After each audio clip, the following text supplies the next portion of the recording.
Bonjour à tous, aujourd'hui nous allons sortir des vidéos de chars pour se pencher sur les forces navales françaises. Si ce type de format vous intéresse, je pourrais le faire pour d'autres puissances plus ou moins importantes.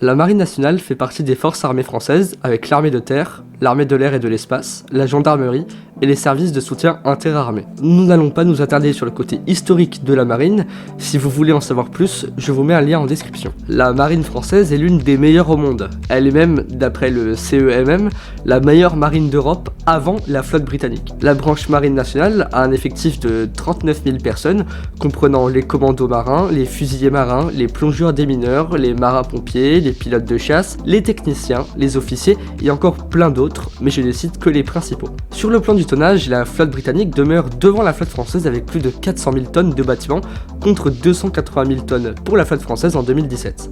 En revanche, la marine britannique possède moins de bâtiments que la marine nationale malgré son tonnage.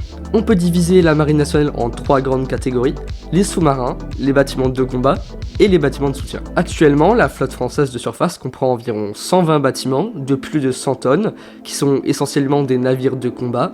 La flotte sous-marine est quant à elle moins importante, on compte 10 bâtiments, soit 6 SNA et 4 SNLE.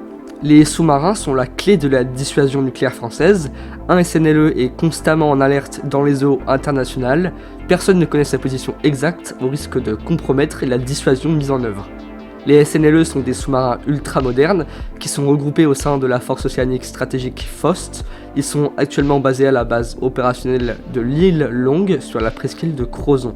Les 4 bâtiments se nomment le Triomphant, le Téméraire, le Vigilant et le Terrible. Ils seront remplacés plus tard par des SNLE du programme 3G. Pour les SNA, la France possède 5 sous-marins nucléaires d'attaque classe Ruby et un de type Suffren, qui est la nouvelle génération de SNA. Les futurs bâtiments se nommeront Duguay-Trouin, Tourville, De Grasse, Ruby et Casabianca. Les SNA sont basés à Toulon avec une partie de la flotte de surface. Comme on le disait précédemment, la flotte française se compose de 120 bâtiments de surface.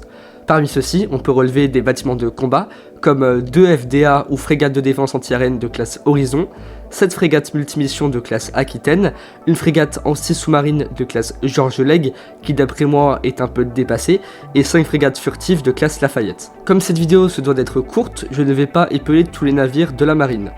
La flotte française comprend aussi une force amphibie comprenant 3 porte-hélicoptères, des engins de débarquement et des chalands de transport, en passant aussi par les forces de guerre des mines, les bâtiments de souveraineté et les bâtiments de soutien.